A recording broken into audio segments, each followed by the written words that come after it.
Thank you so much for taking time to meet with me. My name is Bill Tibbetts. I work at Crossroads Urban Center and as staff person for the Faith and Advocacy Coalition to End Hunger and Homelessness. We're having our Face Hunger and Homelessness Day at the Capitol on January 24th.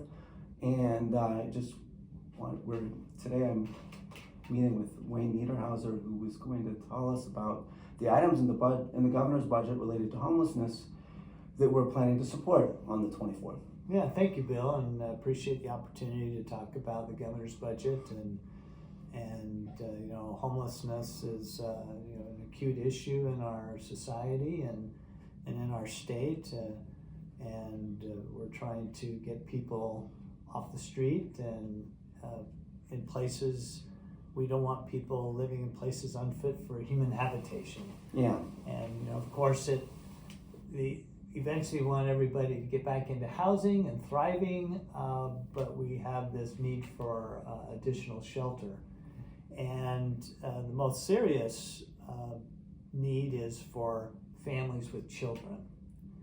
And over the last couple of years, we've gotten some funding, and a new non-congregate shelter has been purchased and renovated in South Salt Lake on 3300 South and I-15, just east of I-15. We've got a place.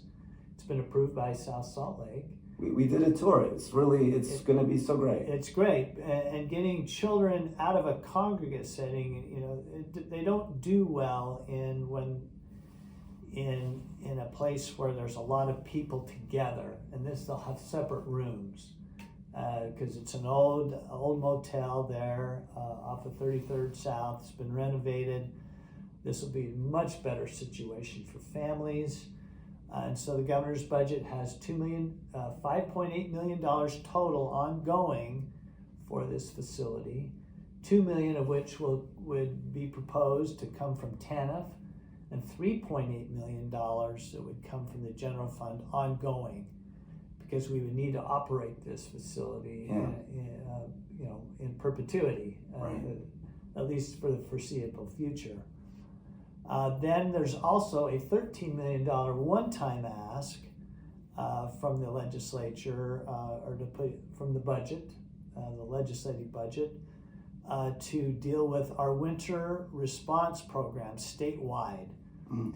We've spent about $13 million for winter overflow statewide, and also the extension for summer, because we don't want to just release people back out on the streets on April 30th. Right, and there's research saying that as many people die from heat exposure as from cold. Well, and we just don't want people on the streets. We want them in a shelter situation, beginning to deal with issues that are in their life, getting them on a pathway of thriving. And so the $13 million is a one-time ask, $2 million of which would come from the alcohol roundup alcohol store. When you go to purchase alcohol in the state of Utah at the state liquor stores, you have the option to round up. Wow. And that generates money for homeless services, and we'd be using $2 million of that money for $2 million of the 13, and then there'd be $11 million of general funds for that.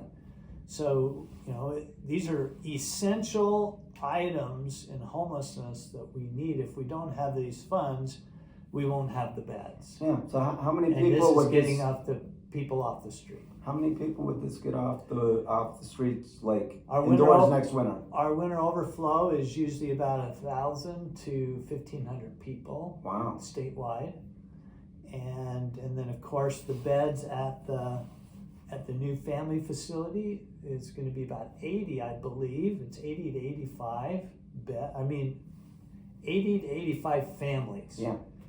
But up to 400 people. Mm-hmm. So if there's 3 or 4 people in a family, which is generally the case, that facility will handle 300 to 400 people, which is a big deal. Right now. No, when we toured the site, it was a converted motel room. You have motel rooms with 2 bunk beds in them, and like that would be so much better for a family than being in a big room with a bunch of families.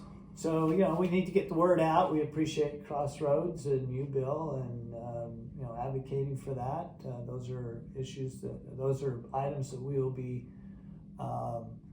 working with the legislature, and hopefully we'll get them in the budget. Well, and that's why we're featuring them at our Face Hunger and Homelessness Day at the Capitol on the 24th. We will also be releasing a report on child and family homelessness. We got some data from your office that we're going to include in that. And I think one of the issues that we're going to be highlighting in that report, we're talking about state issues like this one, but we'll also be talking about bringing back the expanded child tax credit that was put in place in 2021. In that year, the child poverty was reduced by over a third. And so I think you have people in both parties, particularly J.D. Vance and Josh Hawley on the Republican side, talking about making that permanent in this year's tax credit bill. And so that's something that we, as a coalition, are planning to focus on. And I'll just say, the governor has been a big champion for an expanded child tax credit at the state level, and so we hope that he will also, talk to people that represent us in DC about possibly doing that, because it would be, in terms of reducing family homelessness, there are so many families where if they got an extra $300 a month, they would never show up at a shelter. Yeah. So. Yeah. Awesome. Thank you so much for taking time to talk with me. Yeah, great. All right.